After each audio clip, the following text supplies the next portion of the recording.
We'll start here this evening. A new sovereign ratings agency, Newzroom Afrika Ratings, which was launched a couple of weeks ago, has rated South Africa's sovereign ratings when it comes to long form and those short form bonds at a stable outlook and, of course, investment grade. The agency, which wants to rival global firms such as Moody's, Poors and Fitch, says South Africa's outlook is regarded as stable for both the short and medium term. It also says triple B rating represents South Africa's adequate repayment capacity in terms of its ability to meet its debt obligations. But how different is this rating to what we already know from the other three major ratings agencies? For more on that, we are joined by Zwelibanzi Maziya, the COO of Newzroom Afrika Ratings. Zwelibanzi, thank you very much for joining us this evening.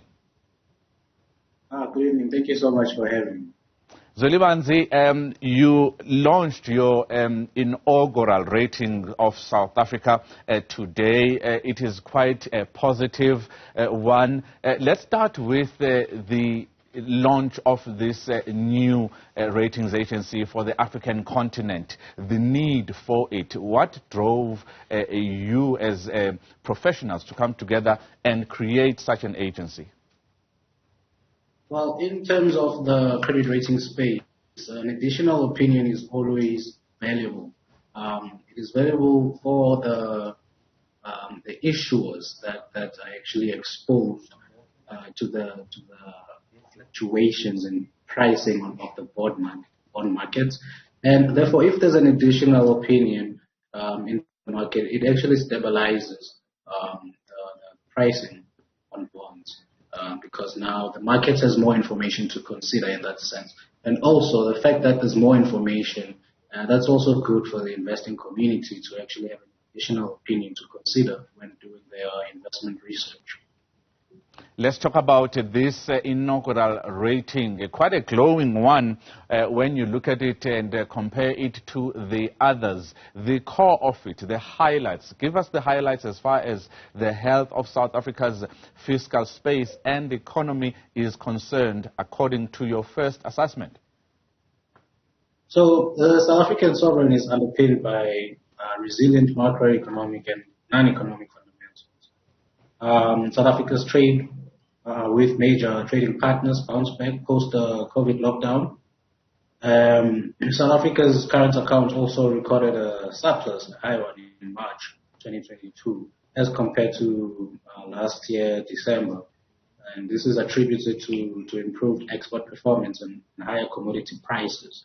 There's quite a number of other information I can give you that's positive. You know, tax revenues improved in 2021 in the first two quarters, as well as the first two quarters of 2022. But however, there are some negatives. There are a lot of challenges that South Africa still has to deal with.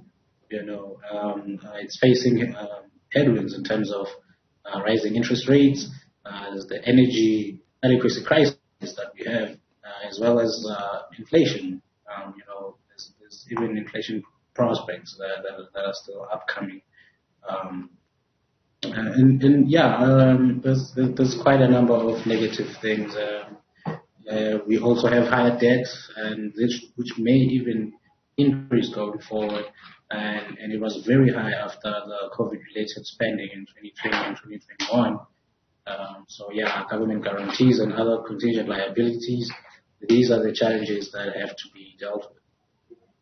Let's talk about the difference now. You are a new kid on the block, and the other global ratings agencies have decades behind them, and they have development finance institutions around the world and locally banks that actually listen to what they have to say about the state of the South African economy and the outlook. There is a credibility gap in terms of this being an inaugural rating by Newzroom Afrika Ratings.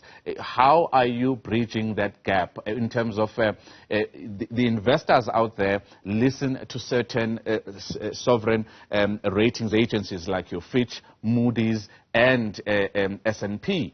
You don't have that yet. Do you have that clientele that is looking to lend money to South Africa, or are already clients to South Africa who are actually wanting this assessment from Sovereign Africa Ratings as the first rating assessment that you've done today? Well, yes. There's always a client when it comes to research, because there are different types of investors, for example. Put it like this. Having that additional opinion can be relevant to one type of investors, but it isn't relevant to another.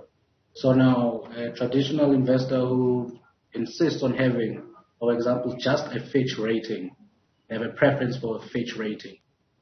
That's their decision, and that's their internal operations. That's how they want to approach their investment strategy.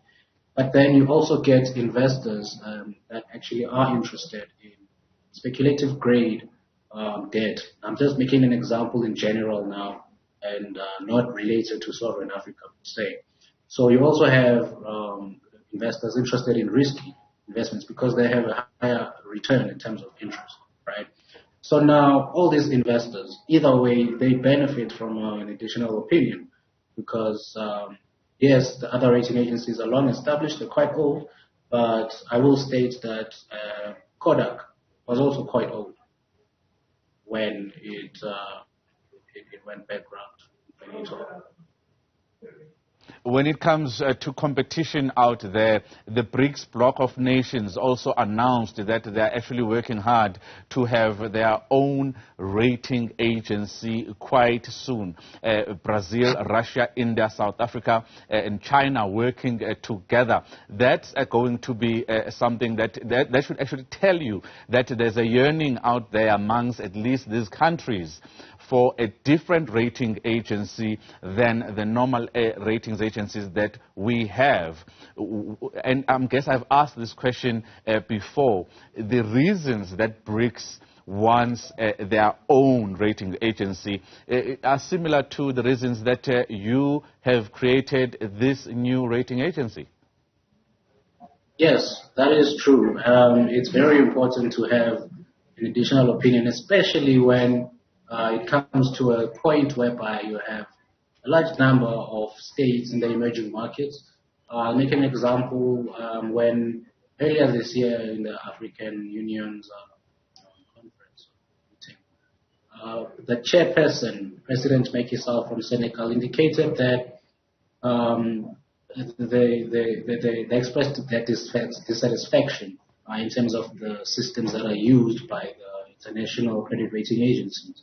And they felt that there's a bias towards African countries. And this complaint is actually backed up by factual events as well. You find that European countries struggle, or a group of countries struggle, and these rating agencies would take a sit back and say, let's wait and see what happens before we act.